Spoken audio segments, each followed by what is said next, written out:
What is up, fellow vapors? Welcome back here. Man Cave Vapes in the Man Cave. Hanging out tonight, drinking a beer as usual, having some vapes. Wanted to talk to you guys tonight about vapor. A lot of questions about vapor lately. A lot of people want to have bigger clouds, so they're not impressed with the vapor they're getting out of their devices they're using right now, whether that be an EVOD, a C4, or any of your baseline devices. In a nutshell, bigger clouds and vapor come from rebuildable atomizers with a proper built coil and proper airflow.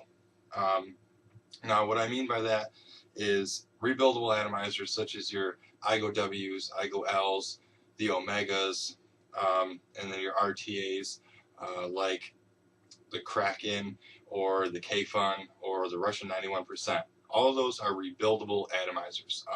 For those of you who don't know what a rebuildable atomizer is, it is a device like I have on here on the Meraxis, which is the Omega. It is the top piece here, minus the drip tip. And this is basically a device where you have to build your own coils. I don't have this broken down right now. I'm gonna have to get up and show you guys what this looks like underneath the deck here, because I want you guys to get a good idea of what it looks like. So I'll take the top cap off, give you guys a look here. So you got your 3 screws there on this device. This is set up for doing dual coils, and you have your coils that are wrapped in there as well. Now what it takes into building a coil is a lot of practice. You have to have your wire, your cotton, or whatever you'd like to use for a wick. I prefer cotton, organic cotton. And you wrap them around something round. Normally like a small screwdriver. Some of the kits that we sell down at Queen City Vapor come with a small blue screwdriver, which I tend to like very much for wrapping my coils around. You wrap a number of wraps around there, depending on what style coil you are making and what ohms you want. The more wraps you have is the higher ohmage that you want to go with. And what you're going to get out of this is what you make out of it. Rebuildable atomizers will only work as well as the coil that you build out. If you build a crappy coil, you get a crappy vape. If you build a good coil, you get a good vape. Just a little segment on how rebuildable atomizers work. Now, a lot of people get the misconception that I need a mechanical mod to have better vapor. That's not true. You can run rebuildable atomizers on a variable voltage device. Now, would I recommend using them on a Eagle variable voltage battery or a Vision spinner? No, not really.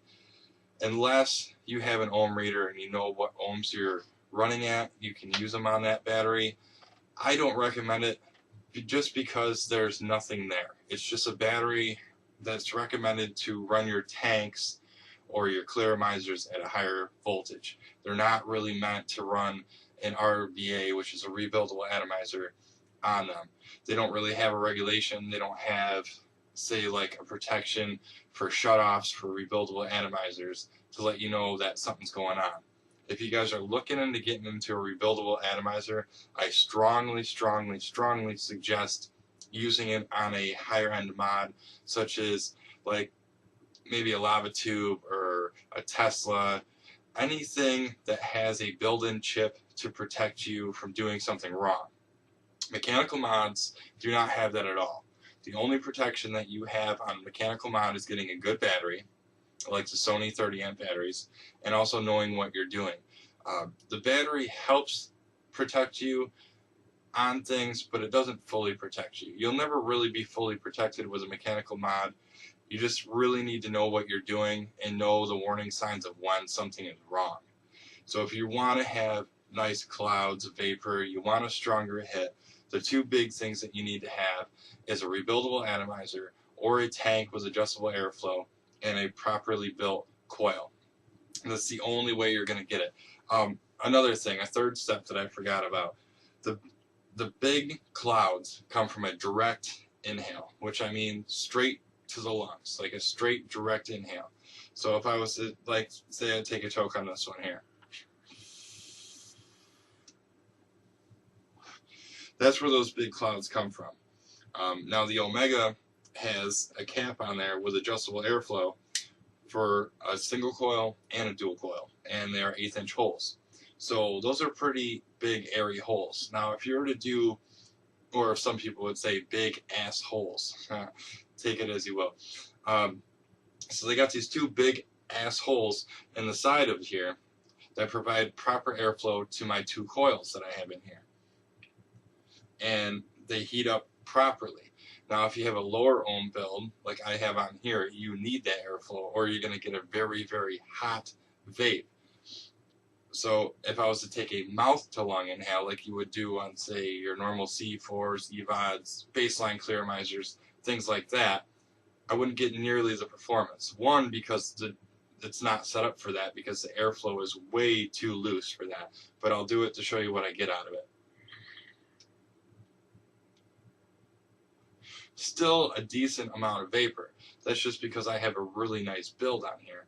But it's a big difference compared to this.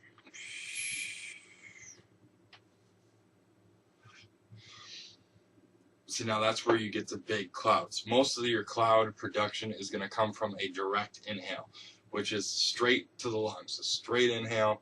That's how I like to vape. That's how you get the clouds. Now, like I said before, a mechanical mod is not going to produce the clouds for you.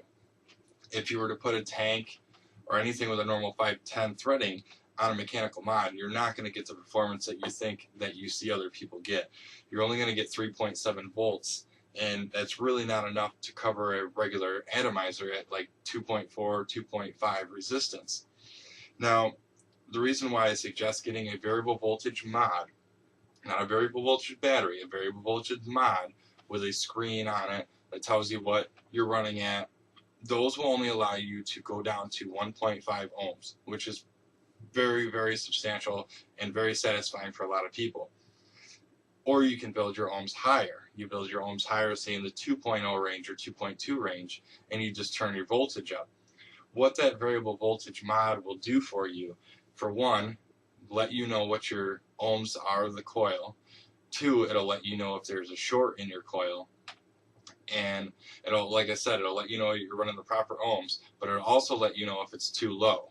The error message will come up low load and it will not fire. If there's a short in there, it'll say the same thing. It'll say low load, something's wrong. You need to redo this coil, you need to fix it, and so it's working properly. That's a great, safe way to start if you're going to look into bigger performance, bigger airflow, better coils and better vapor production, or if you're looking just to have a bigger vape. That's the way to start. Do not start with a mechanical mod. Just don't start with a mechanical mod. If you have no experience building coils, use something that can tell you that you've done something wrong. Plain and simple. I'm not going to recommend a mod, nor will I recommend to anybody to go below 1 ohm, which is also considered sub-ohming. You do that at your own risk. I will not recommend it. If you guys have any questions regarding sub-ohming, I'm not going to have anything to say about it. It's a very dangerous thing to do, and if you don't have the proper equipment, knowledge, and batteries to do so, you're really risking a big catastrophic failure.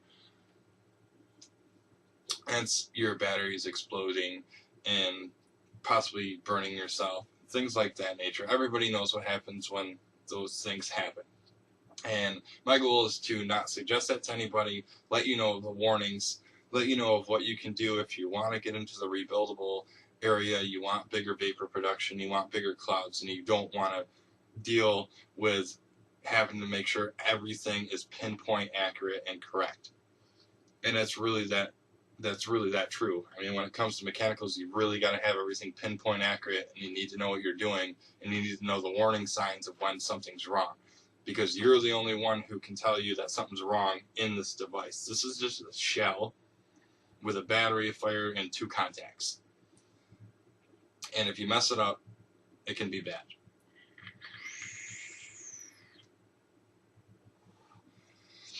So starting off with, say, like a Tesla or anything with, like I said, with a screen in it that has a chip in there to protect you, that'll give you your bigger vapor production, that'll give you your bigger hits, and also that direct lung inhale. There's a lot of tanks coming out now. Queen City Vapor, we just got the Aero tank, in, which is the new one from Kanger. It is a tank style device. It's a dual coil, and it has adjustable airflow on it. Now the airflow has plenty of adjustment on there. There's an adjustment on the bottom where you screw it on, up and down, and there's 3 or 4 air holes around the outside of it. The more you close them off, the tighter your draw is. The more you open them up, the more you can widen off to do those nice lung inhales, and you get better vapor production without having to do the rebuildable coils. Now I also have the K-Fun here, which I have running on my SID. SID is made by Smoke Tech. This has a screen on it, which just lit up there. I know you can't read it from here, but there's a screen on it, and this allows me to vape rebuildable atomizer on here, and it'll let me know if there's something wrong. Now, do I get good vapor production out of this? This is a 1.5 ohm coil. I'm running at 4.8 volts.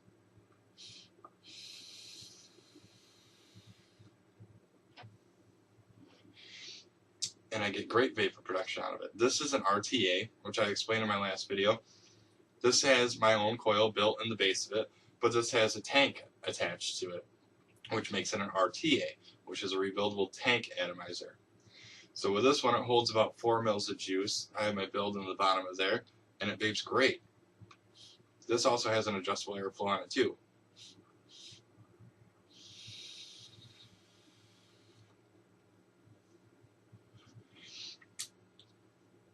Great. Has nice vapor, great production, but that's also a rebuildable. And like I said before, any rebuildable atomizer is only going to perform as good as the coil you put on it. So if you put a crap coil on there, it's going to vape like crap. But the more practice that you get with it, the better you'll get. And having a variable voltage mod with a chip in there and a screen is going to help you out greatly. And when you're practicing and when you're figuring out things and when you're pulsing out your coils and stuff like that, you'll be able to tell that there's something wrong.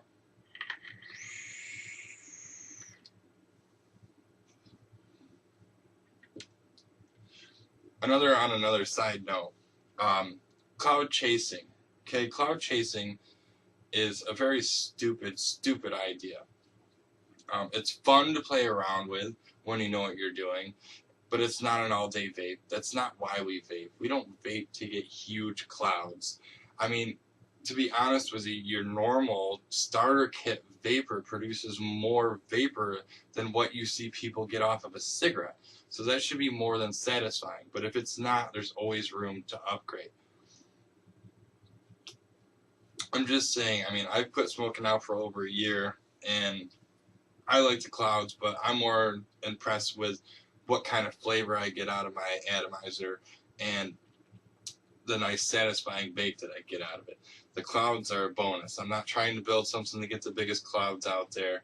And getting the biggest clouds out there, like I said, can be dangerous because you're messing around with lower ohms and crazy builds and just crazy things, which is completely on a whole other level. But I wanted to touch on the subject because I've had a lot of questions lately about how do I get better vapor production? How do I get bigger clouds, or I need a more satisfying vape? That's the way to go. RBA, proper coil, proper airflow, and lung inhales. You're not going to get the huge clouds off of a mouth to lung inhale. You need that direct inhale. That's where most of it comes from. So that's what I got, guys. Thanks for stopping by. Man Cave Vapes. We'll see you again.